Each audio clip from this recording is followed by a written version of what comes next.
అంటే మీరు ఓడిపోవడానికి నియామకాలు ప్రధాన కారణం అని ఒక చర్చ ఉంది. ఎందుకంటే నియామకాలు తెలంగాణ యువతకు రాలేదు, కేసీఆర్ కుటుంబానికే జరిగాయి అనేది ప్రధాన విమర్శ. అది కాంగ్రెస్ చెప్తున్నటువంటి రాజకీయ విమర్శ.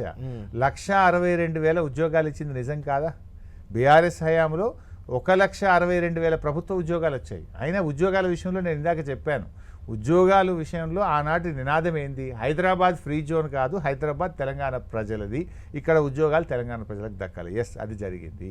2 60-40 70-30 ఉన్నది. 95% తెలంగాణ బిడ్డలకు ఉద్యోగాలు వచ్చే విధంగా రాష్ట్రపతి ఉత్తర్వుల సవరణ జరిగింది.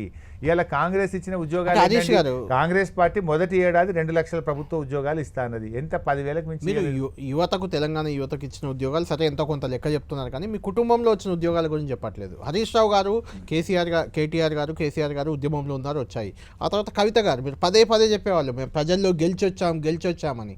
కవిత గారు ఎంపీ ఓడిపోయారు, ఎమ్మెల్సీ చేశారు తెచ్చి. సంతోష్ కుమార్ గారు మీ కుటుంబ సభ్యుడే, ఆయన నేను రాజ్యసభ, అది కూడా దొడ్డిదారే కదా, అలా చేశారు. దానికి ఏం చెప్పుకుంటారు? అది కూడా ప్రధాన విమర్శ వచ్చింది మీ మీద, కుటుంబ పాలన అనేది. మరి ఉద్యమంలో కుటుంబ పాలన ఎందుకని లేదండి? అప్పుడు మీ ముగ్గురిని ఎవరు అనట్లేదు, మిగిలిన వాళ్ళ గురించి. ఆ రోజు ఉద్యమంలో తెలంగాణ వస్తుందో రాదో తెలియదు, ప్రభుత్వం వస్తుందో రాదో తెలియదు. ఆనాడు ఉద్యమంలో మాకు పేగులు దిగదాకా ప్రాణాలకు తెగించి మేము కొట్లాడితేనేమో ఆ రోజు కుటుంబం గుర్తుకు రాలేదు అధికారంలోకి. మరి ఇదే కాంగ్రెస్ పార్టీ నేను అడుగుతా ఉన్నా, వీళ్ళు ఎవరండి? రాహుల్ గాంధీ, ప్రియాంక గాంధీ, సోనియా గాంధీ రాజ్యసభకు వీళ్ళు తీసుకోలేదా? మరి మమ్మల్ని విమర్శించే హక్కు ప్రియాంక గాంధీకో, సోనియా గాంధీకో, రాహుల్ గాంధీకో ఉంటుందా? ఒకటి. ఇవాళ ఈ రాష్ట్రంలో జరుగుతున్నది ఏంటి? కోమటిరెడ్డి బ్రదర్స్ ఉండొచ్చు, వివేక్ కుటుంబంలో 3 ఉండొచ్చు, ఉత్తమ్ కుమార్ రెడ్డి కుటుంబంలో 2 ఉండొచ్చు. ఇవాళ వీళ్ళు మమ్మల్ని విమర్శించే హక్కు ఎక్కడిదండి? సో ఏదైనా మేము ప్రజల నుంచి వచ్చినాం, ఉద్యమంలో నుంచి వచ్చినాం. ఆ రోజు రాష్ట్రం రానే రాదు, తెలంగాణ రానే రాదు, ఇది పాలపొంగు, ఇది నీటి బుడగా, ఇది అమాసకు పుట్టింది పుణ్యంకి పోతుంది, అసలు ఇది ఉండే పార్టీ కాదు అని మాట్లాడినారే. ఆ రోజుల్లో ఏమైతామో తెలియకుండా, మా జీవితాలను లెక్క చేయకుండా మేము కేసీఆర్ గారి నాయకత్వంలో పనిచేసి ఇవాళ రాష్ట్రం సాధించినాం. సో రాష్ట్రం సాధించిన మేము ప్రజల్లో నుంచి వస్తే దాన్ని తప్పుపడితే అది చరిత్ర క్షమించదు. అయినా ఇవన్నీ కూడా రూల్డ్ అవుట్ అయినాయి. ఇవన్నీ 2004లో చెప్పారు, 2009లో చెప్పారు, వాటన్నిటినీ కాదని కూడా ప్రజలు గెలిపించారు. ఇంకోటి కళ్యాణ్ గారు, గెలుపు ఓటములకు ఒక్క విషయం ఉండదు, అనేక విషయాలు ప్రభావితం అవుతాయి. It's not one issue. So డెఫినెట్గా ఒక రాజకీయ పార్టీగా మేము కూడా ఆత్మవిమర్శ చేసుకుంటాం. ఏదన్నా ప్రజలకు నచ్చని విషయాలు మేము గతంలో చేస్తుంటే వాటిని సరి చేసుకుంటాం, ప్రజల ఆలోచనకు అనుగుణంగా నడుచుకుంటాం. ప్రజలు కూడా కాంగ్రెస్ పార్టీ చేసిన కొంత దుష్ప్రచారాన్ని నమ్మొచ్చు. ఎందుకంటే ఒక సామెత ఉంటుంది, నిజం గడప దాటక ముందే అబద్ధం ఊరంతా చుట్టేస్తుందట. అట్లే కాంగ్రెస్ కూడా మా మీద దుష్ప్రచారాలు చేసింది. ఇవాళ వాస్తవాలు ప్రజలకు నెమ్మదిగా ఏడాదిన్నర్థం తర్వాత అర్థమవుతున్నాయి. అనేక ఆశలు చూపారు, 420 హామీలు ఇచ్చారు, ఏది కూడా అమలవుతున్న పరిస్థితి లేదు. కేసీఆర్ గారు ఇచ్చిన పథకాలు కూడా కొనసాగుతలేవు. రైతు బంధు అందుతలేదు, బతుకమ్మ చీరలు అందుతలేవు, కళ్యాణ లక్ష్మి చెక్కులు వస్తలేవు, కేసీఆర్ కిట్ బంద్ అయిపోయింది. ఇట్లా అనేక కార్యక్రమాలు, ఇలా చేపల పంపిణీ జరగడం లేదు. ఇలా అనేక విషయాల్లో కాంగ్రెస్ వెనకడుగు వేసింది. సో పీపుల్ ఆర్ రియలైజింగ్, అరే కేసీఆరే బాగుండే, బీఆర్ఎస్ పార్టీయే బాగుండని ఇలా ప్రజలు ఆలోచిస్తున్నారు.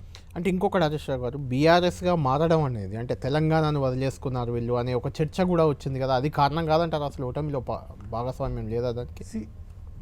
There may be many issues. ప్రజలు అర్థం చేసుకునే దాన్ని బట్టి కానీ ప్రజలకు మేము చెప్పుకోవడంలో కూడా మేము ఫెయిల్ కావచ్చు. మేము కొన్ని విషయాలు చేసింది కూడా చెప్పుకోలేకపోయాము, కొంత ప్రజలకు ఎక్స్ప్లెయిన్ కూడా చేయలేకపోవచ్చు. సో డెఫినెట్గా మా తప్పులను రెక్టిఫై చేసుకుంటాం. నిజంగా కేసీఆర్ గారు ఆ రోజు చెప్పింది నిజమైంది. దేశంలో బీజేపీ మళ్ళీ గెలవదు, సంకీర్ణ యుగం వస్తుంది, మన చేతిలో 20-30 ఎంపీలు ఉంటే దేశ రాజకీయాలను శాసించవచ్చు, తెలంగాణకు మేలు జరుగుతుంది, నిధుల వరద వస్తుంది అని ఆ రోజు చెప్పిండు. నిజంగా ఈరోజు అదే జరుగుతుంది కదా. మేము ఓడిపోయాం దురదృష్టవశాత్తు.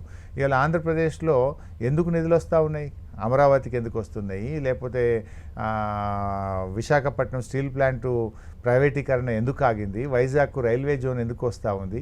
బికాస్ ఒక రాజకీయ పార్టీ, ఒక రీజనల్ పార్టీ దేశంలో ప్రధాన భూమిక పోషిస్తుంది కనుక ఇలా వస్తుంది. నిజంగా కేసీఆర్ చెప్పింది నిజమైంది. ఇవాళ బీఆర్ఎస్ పార్టీ గెలిచి ఉంటే, కొన్ని ఎంపీలు మన చేతులు ఉంటే తెలంగాణ ఎక్కడికో పోవు. ఇవాళ రేవంత్ చేతిలో ఇవాళ పురోగమన పట్టింది. కేసీఆర్ హయాం నిజంగా మేము అనుకున్న విధంగా ఉంటే ముందుకు పోయేది.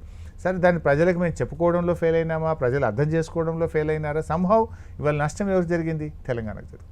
రైట్ హరీష్ గారు, రజతోత్సవ సంబరాల్లోకి వెళ్ళాం. రజతోత్సవ వేడుకలు జరగబోతున్నాయి. ఇప్పటిదాకా ఉద్యమ పార్టీగా 14 ఏళ్ళు, 10 ఏళ్ళు అధికార పార్టీగా దాదాపు బీఆర్ఎస్, అప్పటి టీఆర్ఎస్ ఏది చెప్తే అదే నడిచింది.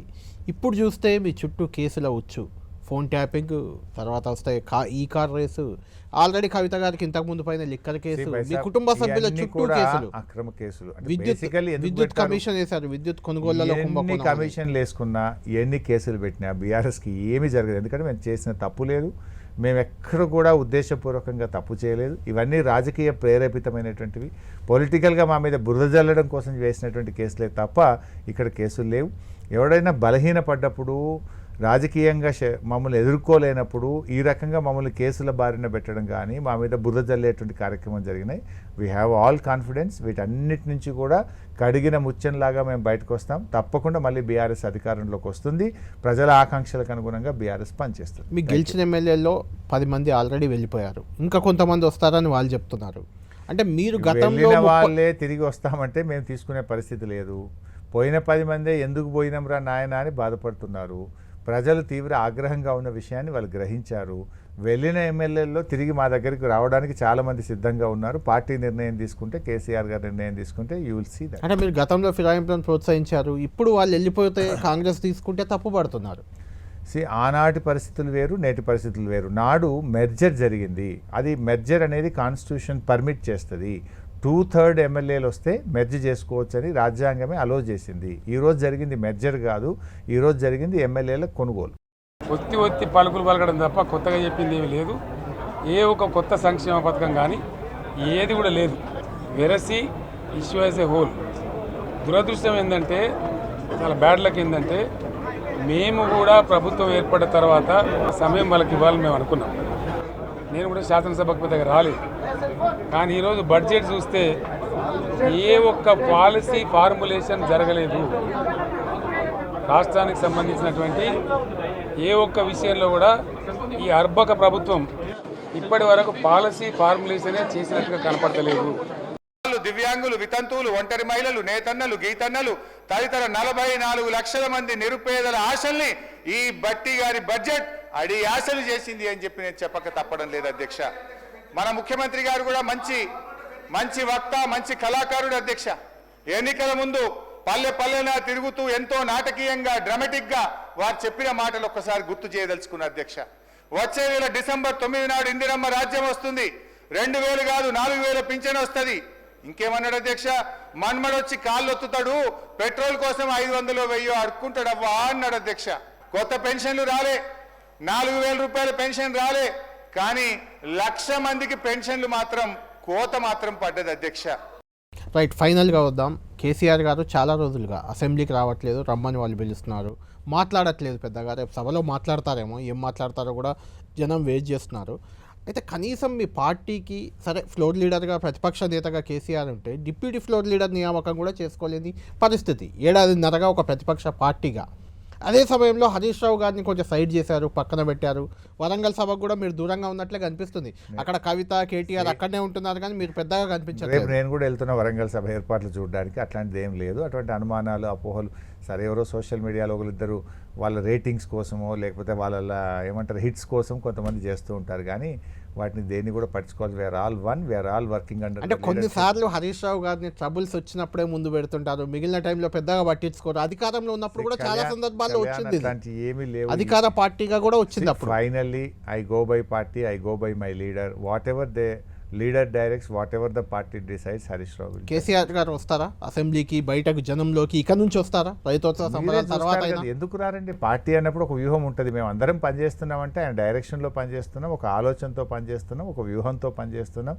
మీరే ఇప్పుడు రోజు కేసీఆర్ గారు బయటకు వస్తే మేము మాట్లాడితేనే అరే ఆయన పని చేయనిస్తలేరు, ఏంది పోయి ఊకెంబడబడుతుండ్రు అంటారు. మళ్ళీ కేసీఆర్ గారు వస్తే ఇంత పెద్ద సీనియర్ మనిషి 10 ఏళ్ళు ముఖ్యమంత్రి చేసిండు, ఆయన కొన్ని రోజులు పని చేయనియారా అని మీరే అంటారు. రాకపోతే రాలేదంటారు, వస్తేనేమో ఊకెంబడబడతారా అంటారు. ఇది రెండు మీరే అంటే ఎట్లాంటి కళ్యాణ్? ఈ రైతోత్సవ వేడుకల తర్వాత బీఆర్ఎస్ పార్టీ ఏ రకంగా ముందుకు పోబోతుంది, ఏ రకంగా వెళ్ళినా ప్రజల పక్షం, ప్రజల కోసం, తెలంగాణ మేలు కోసం, తెలంగాణ అభివృద్ధి కోసం, తెలంగాణ సంక్షేమం కోసం, తెలంగాణ ప్రజల మేలు కోసం పోతుంది. మీ కేసీఆర్ తర్వాత సెకండ్ పొజిషన్ కోసం పోటీ ఉందా మీ There is no కుటుంబంలో such- పార్టీలో? there is no such discussion is happening in this party. మాకు లక్ష్యం కేసీఆర్ గారు మళ్ళీ తిరిగి ముఖ్యమంత్రి కావాలి. అందరం కలిసి కేసీఆర్ గారి నాయకత్వంలో ఆయన డైరెక్షన్లో పనిచేస్తాం. మళ్ళీ మా ప్రభుత్వం రావాలి, మళ్ళీ కేసీఆర్ గారు ముఖ్యమంత్రి. హరీష్ గారు, కేటీఆర్ గారు కూడా ఇదే మాట చెప్పారు, మీరు ఇదే చెప్పారు, మళ్ళీ కేసీఆర్ని ముఖ్యమంత్రి చేయడమే లక్ష్యం అని. గత 10 ఏళ్లలో కూడా చాలా సందర్భాల్లో కేటీఆర్ ముఖ్యమంత్రి అవుతారనే చర్చలు వచ్చాయి. తర్వాత ఈ మధ్య కూడా అక్కడక్కడ కేటీఆర్ సీఎం, కవిత సీఎం అంటున్నారు. ఇవన్నీ అనవసరమైన చర్చ అండి. కేసీఆర్ ముఖ్యమంత్రి గ్యారంటీ చెప్పగలరా? 100% మళ్ళీ అధికారంలోకి వస్తే 100% కేసీఆర్ లీడర్షిప్లోనే మేము అందరం పనిచేస్తాం.